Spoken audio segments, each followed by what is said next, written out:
Hello guys. So guys, इस video में मैं बात करने जा रहा हूँ हमारा जो दूसरे नंबर जो सबसे इम्पोर्टेंट स्टेप्स है understanding your business legal structure, उसके बारे में हम बात करेंगे। तो एक्चुअली क्या होती है, जब कंपनी स्टार्ट होती है तो आपको किसी न किसी आपको अपनी कंपनी को किसी न किसी तरीके से उसको रजिस्टर करना पड़ता है। ठीक है, चाहे वो आपका प्रोप्राइटरशिप फर्म हो गया, लिमिटेड लायबिलिटी पार्टनरशिप हो गया, या प्राइवेट लिमिटेड कंपनी हो गई। अ, तो उनको कोई एक लीगल स्ट्रक्चर देना पड़ता है, या फिर जीएसटी रजिस्ट्रेशन हो गया। तो ये सारी चीज़ों को आपको कराना चाहते हैं, कराना पड़ता है। तो हम इस वीडियो में बात करेंगे कि क्या क्या हमारे पास ऑप्शंस अवेलेबल है और उसमें क्या एडवांटेज और डिसएडवांटेज है। तो देखिए, सबसे पहला आता है आपका प्रोप्राइटरशिप फर्म। ठीक है, ये बेसिकली ये सोल प्रोप्राइटर होता है। जैसे कि अगर कोई एक इंडिविजुअल आदमी एक कंपनी को स्टार्ट करना चाहता है, तो उसके लिए सबसे बेस्ट डिसीजन होता है कि प्रोप्राइटरशिप फार्म, क्योंकि उसमें एक आदमी को ही जरूरत होता है आपको कंपनी रजिस्टर करने की।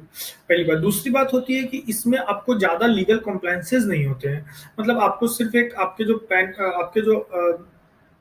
पैन कार्ड है, और आप उसी से आपका बैंक अकाउंट खुल जाता है, और फिर आपको छोटे से ट्रेड लाइसेंस लेनी पड़ती है, और आपका काम ऑलमोस्ट हो ही गया। जीएसटी रजिस्ट्रेशन लेना होता है और आपका काम हो गया, और कुछ नहीं करना है। तो ये बहुत इजी टू स्टार्ट है, और सबसे पहले उसमें बहुत आपको मिनिमम इन्वेस्टमेंट लगता है। आपका 4 to 5 thousand के अराउंड में आपका हो जाएगा सब कुछ। जीएसटी रजिस्ट्रेशन करके सब कुछ आपका 4 to 5 thousand मैक्सिमम मैं बोल रहा हूँ, ये हो जाएगा। तो अगर आप कंपनी स्टार्ट करना चाहते हैं, और आप कोई फर्दर किसी पार्टी या किसी अदर पार्टनर या बड़े इन्वेस्टमेंट लुकआउट करने का अभी रिसेंट फ्यूचर्स में आपका प्लानिंग नहीं है, तो एक प्रोप्राइटरशिप फार्म सबसे बेस्ट ऑप्शन आपके लिए है। कैसे है मैं आपको बताता हूँ। मान लीजिए आपका आपका इनिशियल जब कंपनी शुरू होता है, तो आपका रेवेन्यू 1-2 साल मान लीजिए कि 1 करोड़ के अंदर में ईयरली रेवेन्यू रहेगा। तो अगर आप रेवेन्यू आपको लेस देन 1 करोड़ भी है, तो भी बैंक आपको विदाउट कोलेटरल भी 5 से 10 लाख तक आपको लोन दे देती है, लेकिन तभी देगी जब वो आपका प्रोप्राइटरशिप फॉर्म होगा। अगर आप कोई और फॉर्म फॉर्म करते हैं, तो उसके लिए बहुत ज्यादा टर्नओवर शो करना पड़ता है। तो मैं अगर मुझसे आप रिकमेंडेशन लेंगे, तो मैं बोलूँगा कि अगर आपका 1 करोड़ से नीचे का आपका रेवेन्यू अगर होने वाला है 2-3 साल तक, तो आप इस प्रोग्रेसिव फार्म को ही आप सेलेक्ट कीजिए। अब दूसरा आ जाते हैं कि लिमिटेड लायबिलिटी पार्टनरशिप। पार्टनरशिप में बेसिकली ये होता है कि मान लीजिए कि आप दो पार्टनर के साथ मिलके एक एक एक कंपनी को स्टार्ट करना चाहते हैं, तो आप उसमें स्टार्ट कर सकते हैं।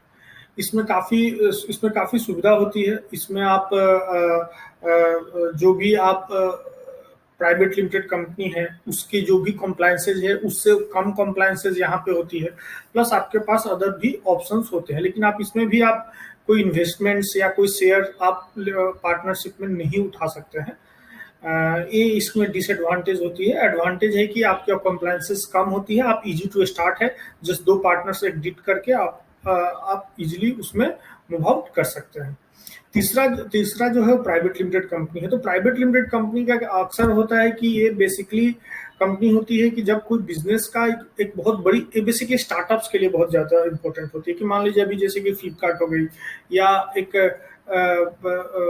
अमेजोन हो गई, ये सब कंपनी प्राइवेट लिमिटेड कंपनी होती है, क्योंकि उनका गोल होता है कि उनको जाना है वेंचर कैपिटलिस्ट से या किसी अदर पार्टी से, उनको इन्वेस्टमेंट लेना है। तो बेसिकली इसका फोकस एरिया इन्वेस्टमेंट ही होता है, क्योंकि आप इसके अंदर शेयर्स होता है। ठीक है, 100% कंपनी का शेयर्स आप इनिशियली अगर आप स्टार्ट करते हैं तो आपके पास होता है। उसके बाद आप लेट से कि कुछ परसेंटेज ऑफ शेयर आप किसी और को दे दिए, और फिर उससे आप इन्वेस्टमेंट ले लिए।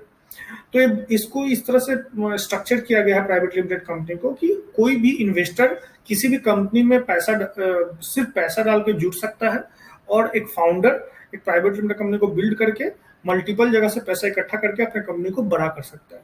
तो इसका ओवरऑल कॉन्सेप्ट यही है। तो ये जो गेम है बड़े बड़े बिजनेस का गेम है। तो अगर आपका उस तरह से गोल है, स्टार्टअप्स आप वेंचर कैपिटलिस्ट में जाना चाहते हैं, वहां से फंडिंग लेना चाहते हैं, तो आप प्राइवेट लिमिटेड कंपनी में जरूर जाए।